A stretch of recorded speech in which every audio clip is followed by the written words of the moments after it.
жарық дүниеге келген жандардың көбісі өмірім мағыналы өтсе екен деп армандайтын шығар. Жүрек түкпіріндегі сан қилы арман мақсаттардың дүниені жарықтандыратыны сөзсіз. Менің де жүрегімнің түкпіріндегі жатқан ізгі тілегім мен мақсатым бір құдіретті күшке ұмтылып тұратындай. Бұл тамаша нәрсенің аты өнер.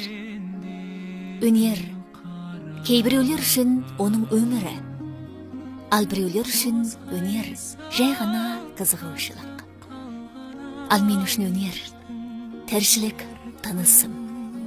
Өйткені әуезді әрбір дыбыс менің жадымда, ойымда. Әрбір нота менің өн бойымдағы қаныммен бірге жүруде. Әрбір үнді жан тәніммен сезінетін деймін. Дүниеге өнер үшін келіп туылғандаймын. Өйткені музыкамен ғана тыныстап, өнермен ғана өмір сұраламын дейді Димаш Құдайбергенов.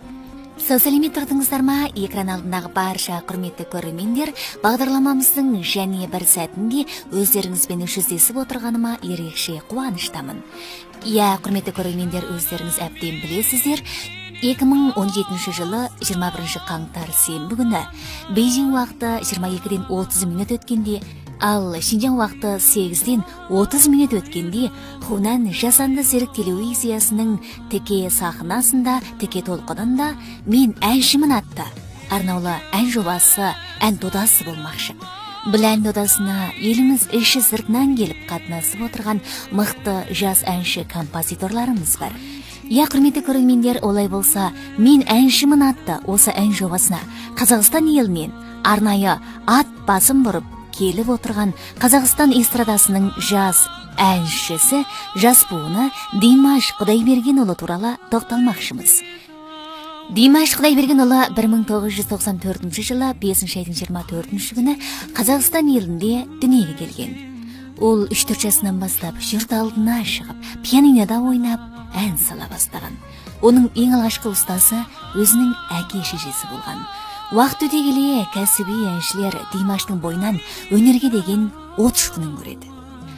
Димаш 2015 жылғы Слауян базары 2015 халықаралық ән байқауының бас жүлдегерін жеңіп алумен қатар, дәл бүгінге дейін көркемім, Қараторғай, Дайдидау, Ұмытылмас күн, Ой жайлауым, Қарағым ай және Хансұлдының Тенлияңлы қатарлы көптеген тамаша әндерін тыңдармандардың жүрегіне жеткізе орындаған әншіміз. Олай болса, құрметті көрермендер, осы өнердің өрінде жүрген әнші, композитор, аға әпекелеріміз Димаш Құдайбергенұлына қандай бір сәлем, ақ тілектер жолдайды екен, ендеше бірлікте тыңдап көрелік.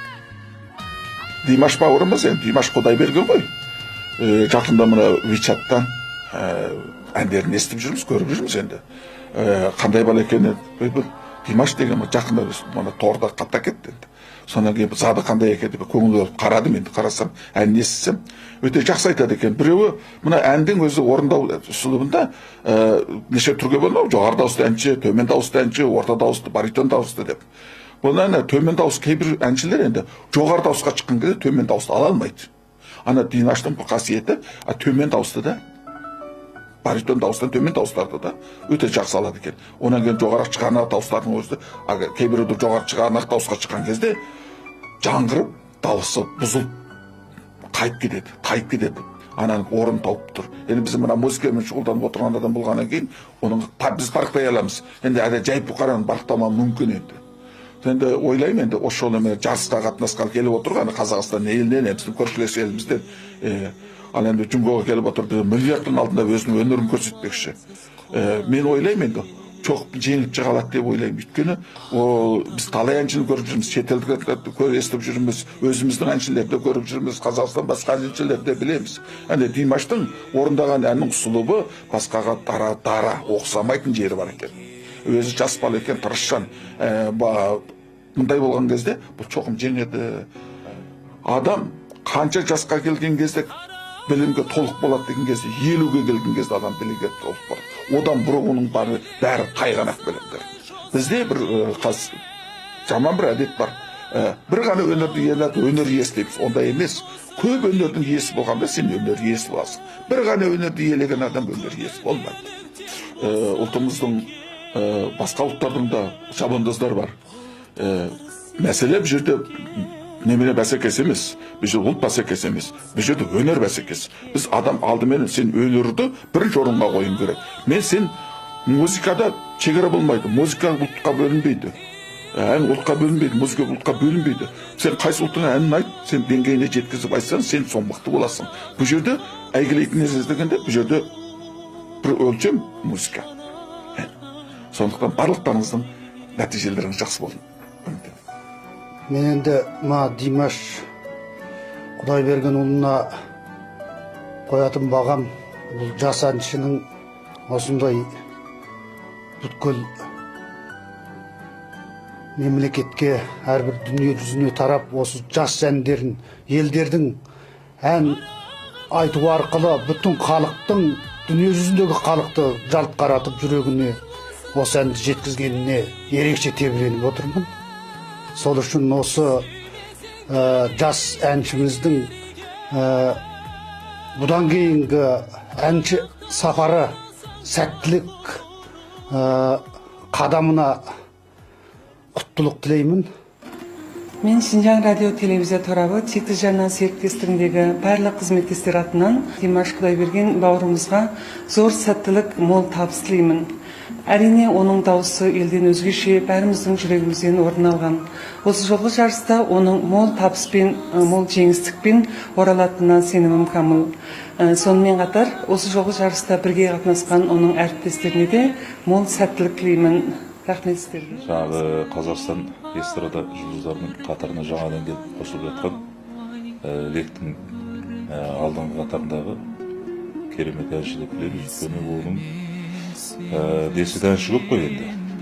Бірақ бұл Димаштың жаңағы дара дауысы өзі тәңір сыйлаған.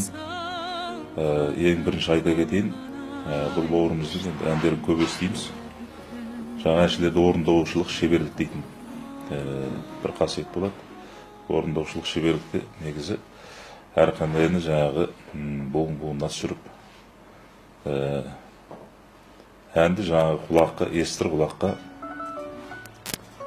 тура таза жеткізетін жаңағы ән орындау өнері деп білемін мен енді өзім. Өйткені бұл Димаш бауырымыздың жаңағы ән орындауындағы шеберлігін алып айтар болсақ, әрқандай ұлттың әндерін орындап жүр. Жай әншілерге қосуға келмейді негізі. Өйткені оның орындаушылық шеберлігі өте дара. Жаңа өзінің қалыптастырған слобы да кәсіптік тұрғыдан алған кезде басқа бір жолмен кетіп бара жатыр да. Әрқандай әнді құбылтып орындау дейміз ғой. Енді мәнерлеп орындау әрқандай әнді. Түзу, жаттық айта салуға болатын әндерді ол басқа бір қырынан жаңағы тыңдарманға басқа бір қырынан көрсетіп орындайды. Дауыс ерекшелігі де жаңағы дауысының диапазоны дейміз. Шарықтау шегі дауысының өте құлаққа жағымды, тыңдарманын шаршатпайтын сондай өте керемет. Қоғамдағы әр жақтағы болсын, әр салада ән айтып жатқан, жұлдыз болып жатқан қыз жігіттер бар. Солардың ішінде дара шауып жаңағы бөлек алдыда келе жатқан бір мықты әншіміз деп есептейміз. Сол бауырымыздың жаңа мен айтып жатырмын, енді өнердегі жетістіктері дәл осы жасында оңай жетістіктер емес. Оған көп адам жете бермейді, көп әншілер жете алған да жоқ әлі. Сол алдыда болатын көп мынау дүбірлі жарыста маңдай жарқырап алтында келсін деген тілек айтамын. Денсау басы аман болсын деймін. Сонымен бірге барлық осы жарысқа әр жерден, әр елден келіп жатқан саңлақтарға да тілейтініміз сол.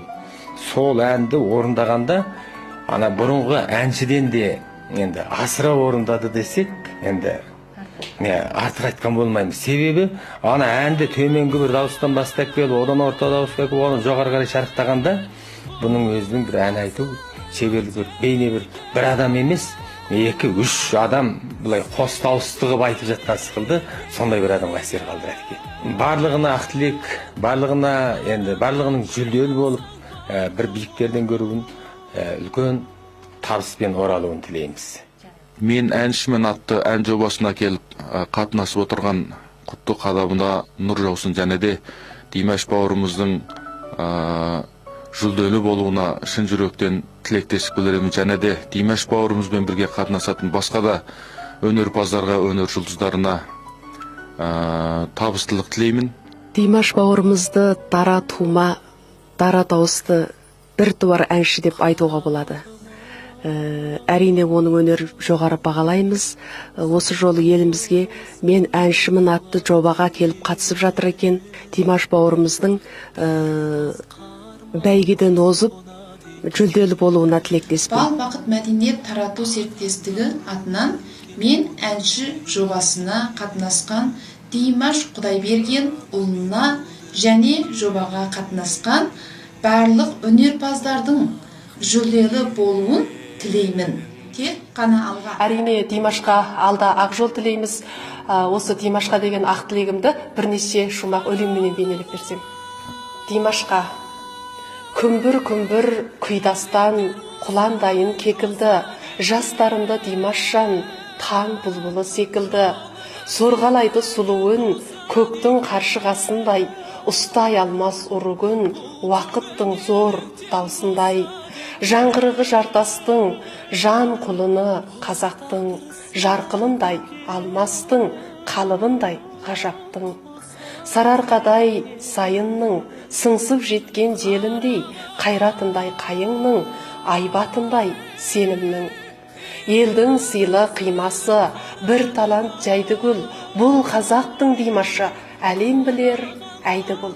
Димаш алда ақ жол тілеймін өзіме. Димаш бауырымыз мен әнші жобасына қатысқалы жатыпты, өте қуаныштымыз. Димаш бауырымыз енді керемет әнші, болашақ жарық жұлдызымыз деп білеміз. Димаштың әндерін өте жақсы көреміз бізде. Димашқа тек сәттілік тілейміз. Сонымен қатар Димашпен бірге жарысқа түсетін барлық өнер жұлдыздарына сәттілік тілеймін.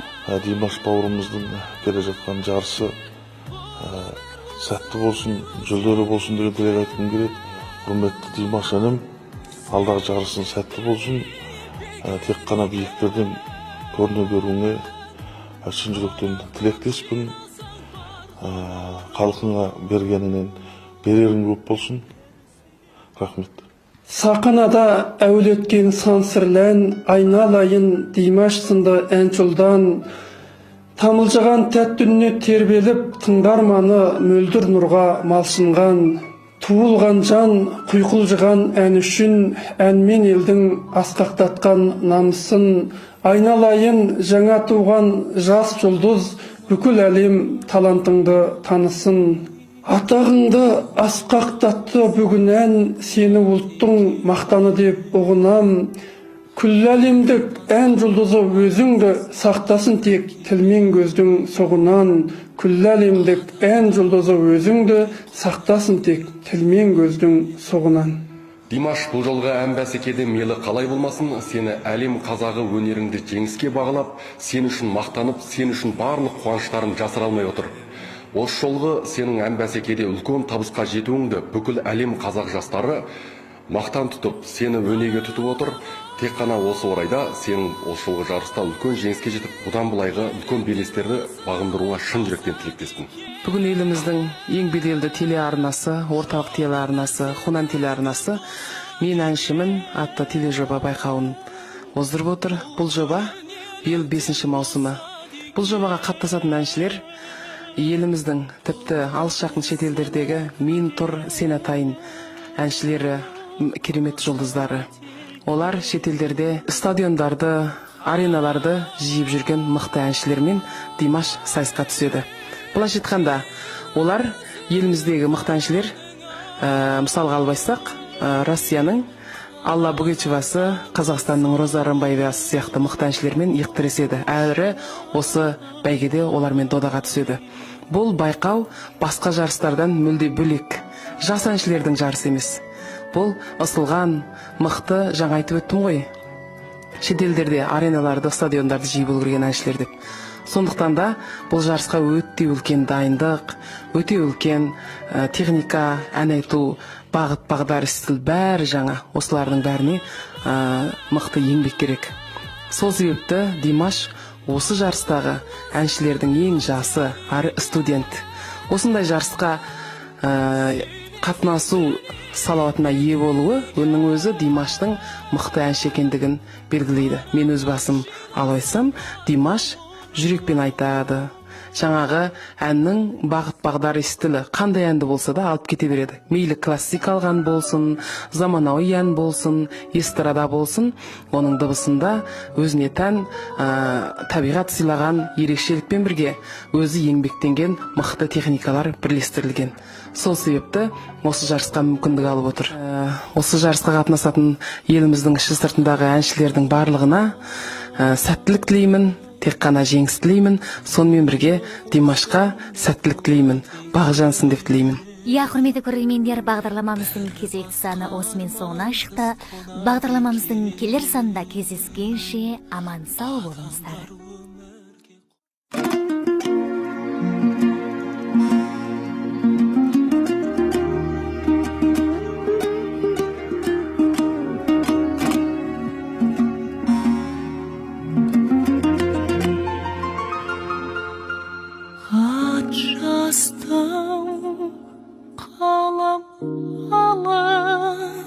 Сезге еркем жүзің бар он түрден жаяу айдай көріп